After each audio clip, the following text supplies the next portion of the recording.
What's up, everybody? This is Devin White, linebacker for the Tampa Bay Buccaneers. You're listening to the LCC Network. Go Bucks.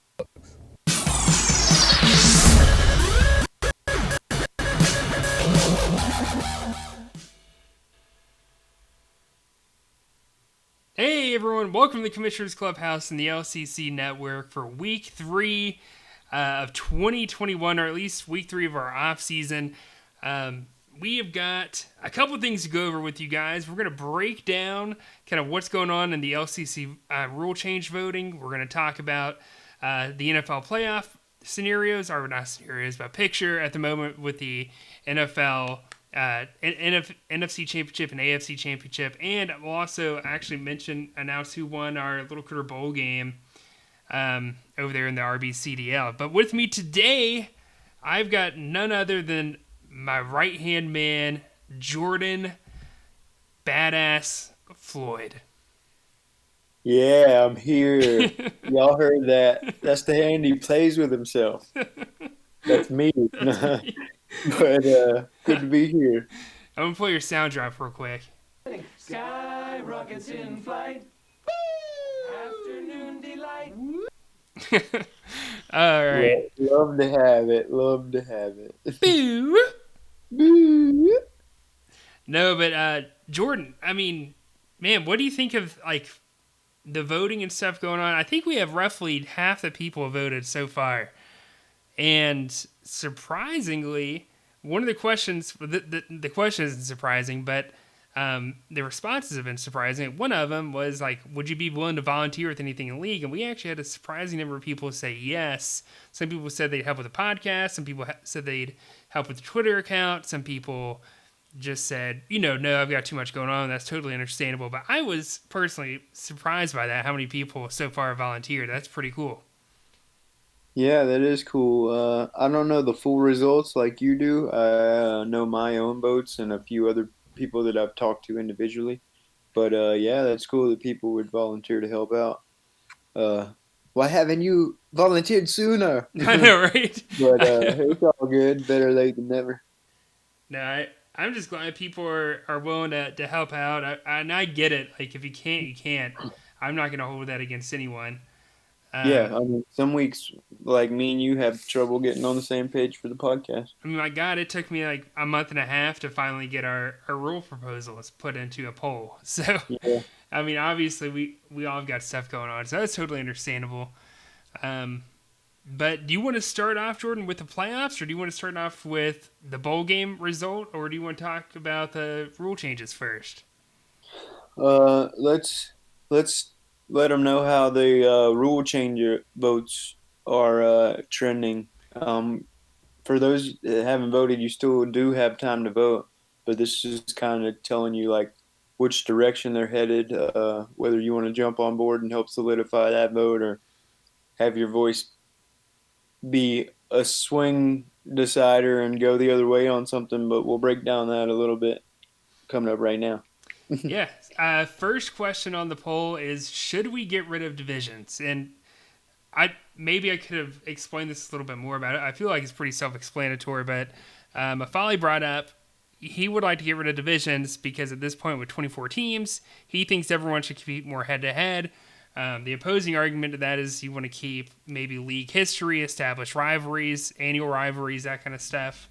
But at the moment, is leading in favor of keeping divisions as is, which me personally, I support that. Jordan, I think he voted that way too. Yeah, I voted to keep divisions. Do you know the vote on that so far? It's so 60% in favor of keeping it as is, 40% in favor of getting rid of divisions. And I believe 10 people have voted out of the 24. Yeah. So 60% out of 10 is 6 people. Yeah. Yep. All right. So it's still pretty close, and Well, if you don't want divisions and want just straight best records in the playoffs, go have your voice be heard. If you want to keep it the way it is, go vote. Or if like me, stop the vote. Just Stop keep the it where it vote, is. right where it's at. I'm just kidding. I don't want to see no 3 a.m. results coming in. Right. Next question. Should we limit the number of rookie picks that GMs can make or put in for the rookie draft? And at the moment, that is almost like basically only 2 people have voted the opposite direction, but 80% of the votes so far are going towards yes, setting some sort of limit. And then the follow-up question to that is, what should that number be if that happens? Which we'll explain more now. Jordan, are you surprised by that? How many people are wanting to set a limit? No, I think the only ones that don't want to set the limit are the same ones that were kind of, in a way, abusing it before. Like, there's no sense in throwing 10 picks in there, knowing good and well you're going to pull 9 of them out, like, just to have some strategic advantage. So I like having the limit, and you have to bid your round more strategically. So I'm glad it's getting the votes that I was looking for.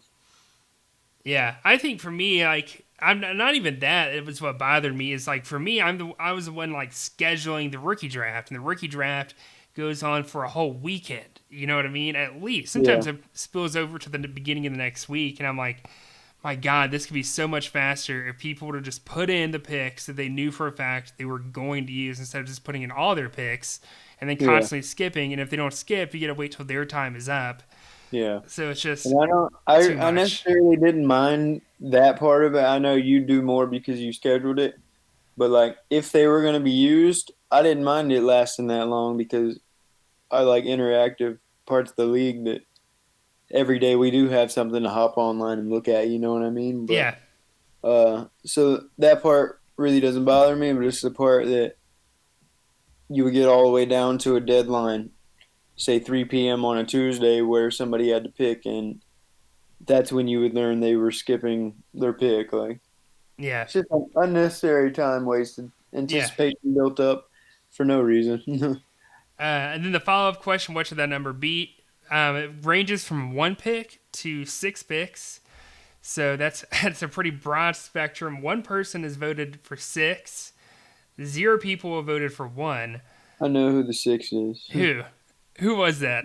Mufali. Oh my God. He was like, if I have to have a limit, I'm picking the most. I mean, that makes sense. I guess like if you're the type of person that said there shouldn't be a limit, of course you're probably going with that. He's definitely one of the ones that voted for no limit, and then he voted for 6 to be the limit. That makes sense. The 2 leading numbers right now are between 3 and 4 picks for the rookie draft.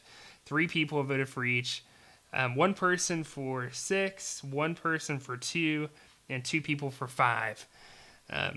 So that's pretty much a toss-up, to say the least, in terms of what that limit may look like, if it even passes. I believe I voted for 4 myself, but that really doesn't matter as much as the first question. So. Yeah. Because last year, I think it was Cameron, he put in literally all of his picks. Any of these numbers is better than that, in my opinion. Next question, though, should player contracts reset after they've been traded? By resetting, players could theoretically never enter the draft pool. So this is something that we had been taking place for the past couple of seasons. I had been looking to put a stop to that from the beginning. I did not want it to be this way ever. But luckily, only 1 person has voted to say the contract should reset when they get traded. Everyone else, 9 people have voted the other way, which means it's almost enough votes to pass at this point. I'm pretty happy about that. I mean, if they were to be reset every time a player were to be traded, there would be absolutely no players getting to any type of draft pool, and contracts would be like obsolete. Like as soon as they would be out, they would just get shipped. So I like the theory, like knowing that you maybe have a year, maybe 2 left on a guy that you're acquiring. And it'd be one thing if we were a true dynasty league, but we're not. We're just a keeper league. I mean, you're keeping 3 players out of your entire roster. Less than 30% of your roster you're keeping year to year. So in my opinion, I don't want it to be to where we're drafting the same players in every draft. I'd like, some diversity in each draft every year. And I think that kind of takes away from it, honestly, by them not resetting it. And I look at it like this, like in a trade in the NFL, most times when a player is traded, that player is going to have that same contract or a similar contract to what they had when they got traded away to the new team, at least temporarily until they figure out a new deal. Yeah. So I like that. Keep voting that direction, please. Yeah, exactly. I would need a few more for that to pass. Next up, should we replace bowl games with a consolation playoff bracket where the 12 teams who participate battle for draft order positioning in a developmental draft, which would be only for the 12 teams who miss the playoffs?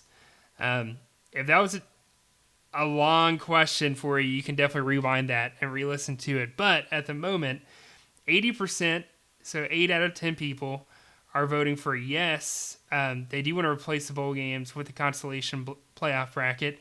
I'm surprised this is leading to this extent.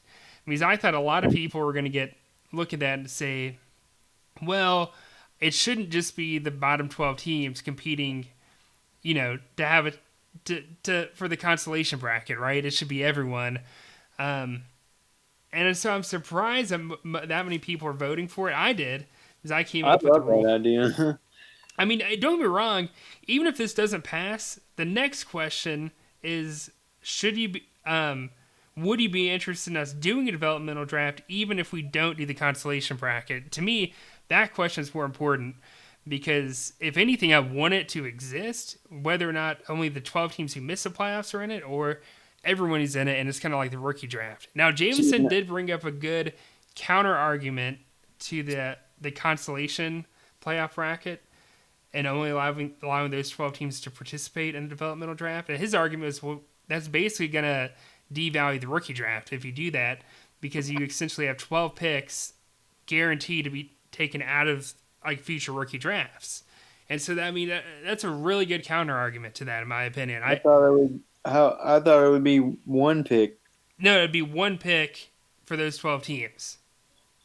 See, the way I read that entire thing, and I'm glad we're talking about it, it's kind of like bottom 12 bracket, and winner of that bracket gets the one rookie. I think we can definitely. I'm gonna have to create a whole second poll anyways, because we've got to vote on. I forgot to include this in here, but we got to vote on the benefit of taking rookie players to begin with. Like, what do you get out of it versus only not being able to cut them? I was supposed to include that in here. So anyways, I got to make a new poll anyways. I can include another question to kind of follow up on this. Like, should all 12 teams get a pick in the developmental draft, or should it only be a certain number out of those teams based off their performance in that tournament? Yeah, see, I thought the winner of the tournament would be the one picking a rookie, so it would be one per season. No, I mean, I would totally be okay with that. And I get it, because 12 is a lot if you think about that, especially... I just thought it was 12 teams participating, but the overall winner would be able to get the rookie. Yeah. So I definitely don't want... Knowing that, I would go back and vote against it, knowing 12 rookies would be gone. Yeah. So I'll just, for everyone listening who hasn't voted yet, I feel like most people who are listening probably already did. I'll definitely go in there, and I'm not going to tweak the question because those votes are already in. So I don't want to change things up at the last minute there. I'm just going to pose another question later on when I do the next poll. But if you were confused, let us know in some form of chat. Yeah, just say something to group me. Yeah, I'll pose another question in there for the consolation bracket, assuming it passes. Hopefully that doesn't deter people from voting for it at this point. But yeah, regardless of which way it goes, or I guess if it passes, I'll be sure to add another question. How many teams in the consolation bracket should get a pick? Should it just be the winner? Should it be the top 2?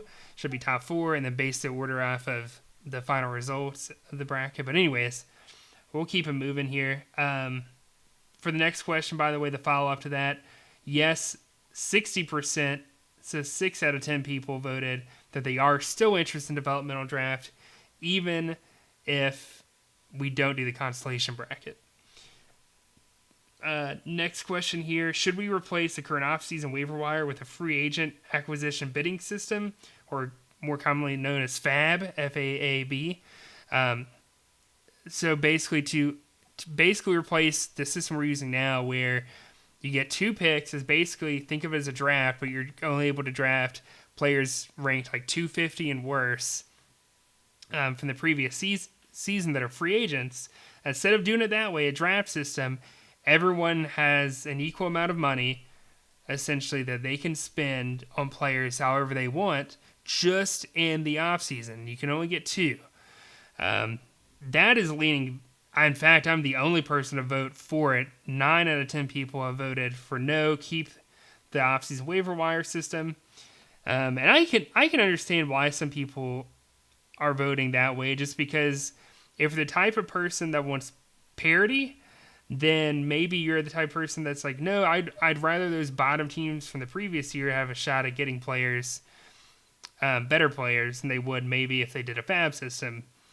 I think the fab system, though, just evens it out for everyone, gives everyone a chance to get a player, and, you got to be smart with your money. You kind of figure out how you want to spend it. Again, it's only 2 players. It's not like it's, during the regular I don't season. want to play with that fake money. I don't want to. Yeah. Apparently not. That's how 9 out of 10 people are feeling that way, at least. I have problems spending my own money. I don't want to worry about that. But yeah, I voted against that, obviously. Next question: should we create an LCC Pro Bowl that would take place during the Week 17 NFL schedule? So again, 1 week after Little Critter Bowl. That is leaning in favor of doing the LCC Pro Bowl. By the way, if you want to know more details on the Pro Bowl or the Fab system, or even the developmental draft, there's details in the question itself explaining everything. So there's no kind of second guessing. What does this even mean? What is this about? So I'm not going to go into all the details with it, but at the moment, yeah, you can just message me too if you have any questions. But 6 out of 10 people are in favor of doing the Pro Bowl during Week 17.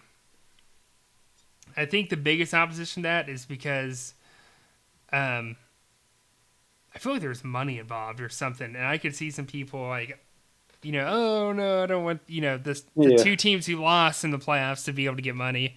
I mean, we're already doing that for bowl games. Why not do it for the Pro Bowl? So, Some people still don't like that. yeah, exactly. Next question: should we move the deadline to trade draft picks to the same week as the deadline to trade players? If you don't know, there are 2 separate weeks. Week 8 is the deadline to trade players. Week 7 for draft picks. At the moment, it is leaning towards making the deadline the same. 80%, so 8 out of 10 people are voting in that direction at the moment. I personally voted to keep them separate. The reason why I wanted to keep it separate is I feel like trading draft picks is the ultimate way of tanking, and I'm not a big fan of people tanking, intentionally at least. So I would rather them be the deadline for picks to be earlier on, so those teams, if they're going to tank, they're going to have to make a decision earlier in the season rather than later. If it was up to me, the deadline would be even sooner in the regular season versus where it is now. I think it's way too late, me personally. He said you got to keep them separated. That's right. No, I don't mind it as much as you. I can understand the tanking thing, but I feel like we did have quite a few legitimate last second deadline transactions, and I know for a fact there would have been a couple more picks could have been involved. So for my money, I felt like enough people played respectably enough to where it wasn't a straight tank, and we were having some legitimate deals done right at the deadline. So I'm in favor of keeping it rolling. Next question. This one's split. It's the only one that's 50-50. It's the last voting question, at least. Should we increase the value of wide receivers / tight ends and defensive linemen by changing the scoring? The details are listed in the question. So, again, I don't want to spend too much time on splitting hairs, but it is split 50-50. And changing the scoring system to make them more valuable and not doing it. Depending on how your roster is, I could see why you would definitely vote no on this. If you don't have a good receiving core or you don't have a good defensive lineman. I personally had a decent defensive line and a decent receiving core. To me, that didn't matter, though. I just feel like everyone's flex players are essentially the exact same on every team. It's either running back, defensive back, or linebacker, and that's pretty much it. and most people aren't going to draft a receiver ever in the first round anyway. So I felt like by doing this, it gives you more options on how you're going to construct your roster, how you're going to set your lineup. It's going to actually, if anything, it's going to make it a little bit easier on you making your decisions. It's because it's going to give you more options each week and who you can start. Yeah, I'll admit I was a little bit lazy on this one, and I voted no, like, don't change the scoring. And my only reasoning was I was kind of in a hurry at the end of the questions, but my reasoning behind it was I'm at the point where I just want a set scoring system that I can get used to. And, like, the longer you see it, the better you are and more accustomed you are to, like, shape a good team around it. And if I understand wanting to change, but if there's changes every year, that is going to slightly change, and you're not going to be quite as used to it, and you're going to go through another year of, like, let's see how it plays out type of thing. You can always predict, but once you see it a couple years, you can really put together a good team. And I'm just at the point where I want scoring to pump the brakes and me see with my own eyes what happens for a few seasons so I can really construct a team. So that was my reasoning. No, I get it. I mean, I'm usually the person who always votes against scoring changes because I hate it. I feel like, if anything, in some ways, it's actually made things worse. And that's kind of the way we're in this situation now, I feel like, with receivers. It's because we've tweaked our scoring so much over the years. And it's gotten better for the most part, but I still feel like we've done a huge disservice to receivers over the years. So this is the only reason I'm voting for it. And Isaac tried to do something similar like a year or two ago. And I voted no because his was like, take a point away from here, add a point here. And it's like, it didn't really do anything at the end of the day. It was just changing the values of things. I was like, well, if it's not going to make them more valuable, I could care less. So I voted no for that.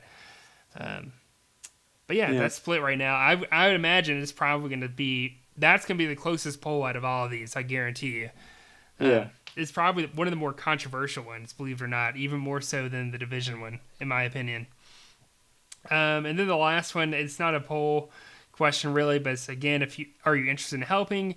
We would love for you guys to volunteer for anything, whether it's maybe doing something like this. We're converting questions into polls for rule changes. Maybe it's helping us with the podcast with either graphics, sound drops, being on the show, producing it, releasing the videos, whatever you want to call it. We would love any kind of help you guys can provide, even if it's not a weekly thing, if it's like once a month type deal. Again, we'd love any kind of help you guys can do, but if you can't, we totally get it. Because at the end of the day, it's fantasy football. It's not real football. So back rubs, baked goods. That's right. Anything helps. Like. That's right. If you want to make us a cake, we will eat the cake. I guarantee you, I will scarf that cake down. We will eat the cake live on podcast. That's right. All right, Jordan. So that's it for the rule changes. Let's go ahead and reveal who won the LCC Myrtle Beach Bowl, Dirty Myrtle Bowl, here on the show. You ready? Let's get it. Retro Bowl.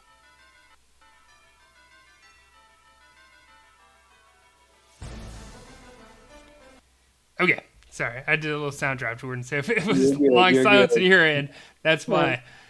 No, this was an interesting bowl game. So we had Michigan State versus NIU. And for those that don't know, the guy who in this Retro Bowl league, who is Michigan State, he is a big Coastal Carolina fan in real life. It's the weirdest thing because he lives in Canada. He's from Canada, and his number one team is Michigan State, but somehow over the summer, he became a huge Coastal fan. Like, I mean, he went out and bought all sorts of like Coastal Carolina shirts and stuff. Like, he watched the games, or he kept up with them at least, the results. I mean, he is like head over heels in love with some Coastal Carolina football. So it's funny that he wound up in the Myrtle Beach Bowl of all places. In real life, it's played hopefully at Coastal him and Stadium. Party swing by and see some chants on their way to the Myrtle Beach Bowl. That's right. Well, sadly for him, Northern Illinois, NIU, won the Little Critter Bowl. So congrats to the Huskies on the victory. I'm guessing that our graphic will get released at some point on their end. But yeah, congrats to both teams in the season, and congrats to the Huskies on winning. What it was is the Michigan State boys were too pumped to be down in Myrtle Beach, and That's they got right. a little blizzard in that That's right. game. That's right. I actually heard, apparently, I don't know how I heard this. Someone told me that someone at Myrtle Beach got arrested, I think over the weekend, for having sex in the Ferris wheel. So there you go. May have been Michigan State players. Yeah, sounds about par for the course. It sounds about right for Myrtle Beach. For those that don't know much about Myrtle Beach. Yeah. Right. Every time I go down there, though, I do see a ton of Canadian plates That's right. in Ohio. No, there's people all over the country I feel like go to Myrtle Beach, and it's so surprising to me because it's not the place I would think people would want to go. I figured they want to go to Florida. You have to ask our friend if he likes the show Letterkenny. I love that show. I'll have to ask him about that. In fact, hey, I'm going to play that Crown Their Ass sound drop for the Huskies real quick. All right.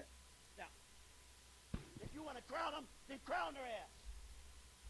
All right. So we'll keep it rolling, though. That's it for the bowl game. We're going to talk about some NFL championship games we got going on between the AFC and NFC. Jordan, we talked about this, about the Buffalo Bills, man. I mean, dude, They're right on target, man. They are right on target. They look deadly, in my opinion. They really do. So the AFC Championship is those Buffalo Bills that me and Patrick have been hyping up for the last month or so. But against the defending champion Kansas City Chiefs.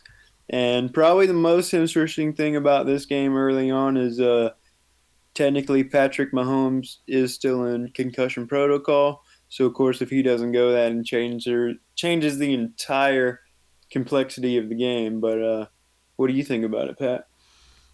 Man, all right, if I could sum up the Buffalo Bills, I feel like at this point in the season, I would sum them up with the Little Giants scene where Spike says this. Spike don't play with girls. That's right. Spike don't play with girls. That is the Buffalo Bills right now. I mean, they're all business, dude. I felt like they really did a good job against Baltimore. I know the Colts game was close, but the Colts, we talked about it. They were a deadly team. Yeah, I liked them as well. If they had, I mean, honestly, I can't really say anything about their offense. I thought their offense did good, all things considered. But I don't know, man. I really think the Bills are for real. I'm picking Buffalo in the AFC Championship game. I think I am too, man. And as crazy as it sounds, I mean, even if Mahomes plays, I feel like he could be a shaky mind. You never know how big of a shot he could actually take in the AFC title game. But regardless, Chiefs are that team that just take it down and score on you every time. And I really feel like the Buffalo Bills can match that with the offense that they've built. And I'll just say they get one more stop in that big turnover to sway the whole tide of the game. And the Buffalo Bills return to the Super Bowl. That's crazy. And then the NFC side of things, I mean, I hate to say it, but the Buccaneers are knocking on the Super Bowl doorstep. You know, they're right there. And then, of course, they're playing in Lambeau Field. It's supposed to be pretty cold. I think last time I looked, they were projecting snow for the game, but maybe it's updated since then.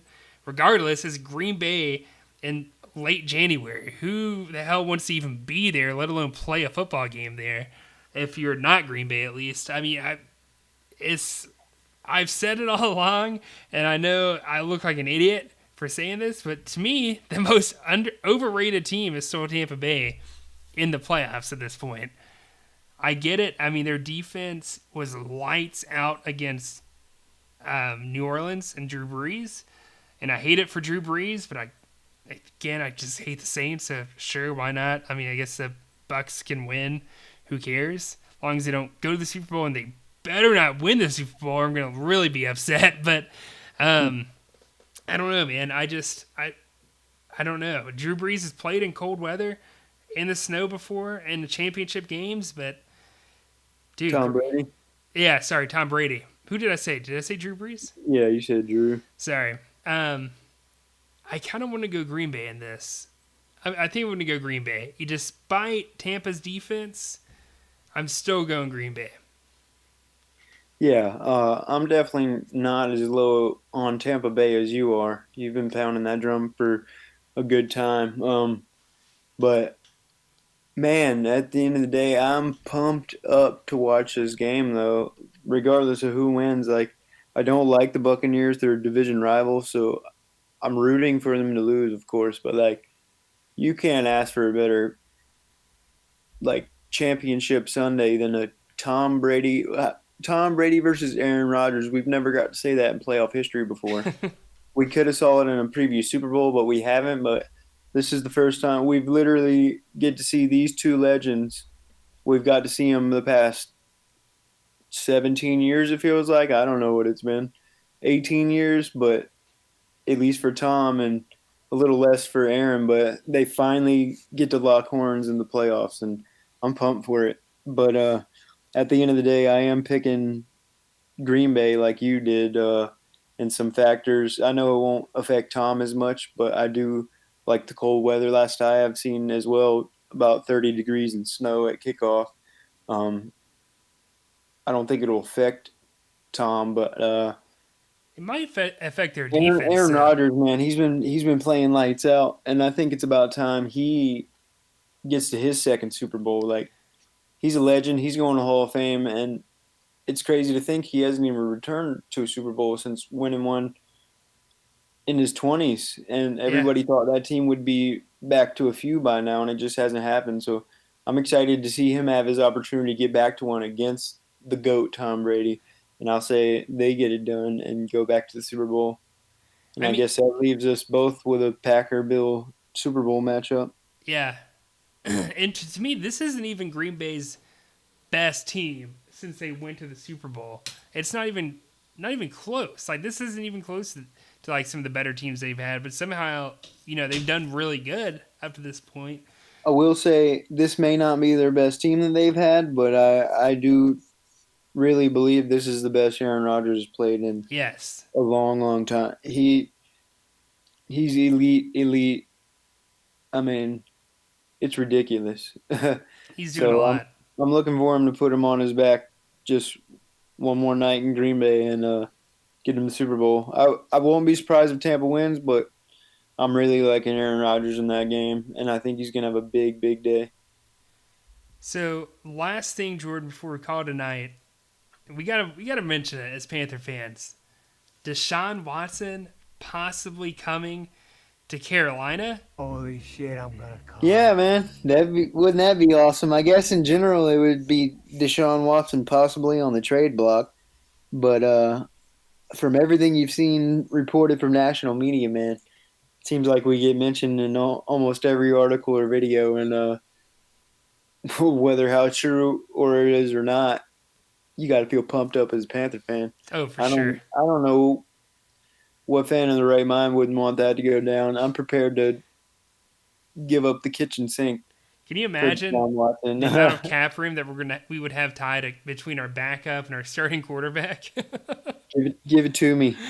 No, I would love it if it happens. Realistically, though, I don't think he's going to get traded to anyone. I just think there's too many moving pieces involved for everyone. For Deshaun, for Houston, and for whichever team they could potentially trade to. I just think there's too much going on there. I don't think it's going to happen, but as a Panther fan, I'm praying it does. I could definitely see nothing happening. Overall, just as a Deshaun Watson fan, I hope he does get out of Houston, even if it's not to Carolina. But man, oh man, I would be the happiest man on earth if that went down. So even if there's probably like a 1% chance of it happening, I'm going to go ahead and help manifest it throughout the earth and say, let's bring Deshaun to Carolina. Oh, man. Well, guys, that is it for the show. Unless, Jordan, you got something to add. No, that's about it for me. I guess if you're listening and just so happen to haven't been able to vote yet, go ahead and do that. But other than that, if you're still listening, thanks for listening. Yeah. Well, we'll catch you guys next week. And best of luck to the teams left in the playoffs, although I don't really like any of them per se, but go Bills. I'm going to go ahead and say it. That's the team I'm pulling for. Yeah, Bills Packers. All right, guys. Well, we'll see y'all next week, and have a great evening. Peace.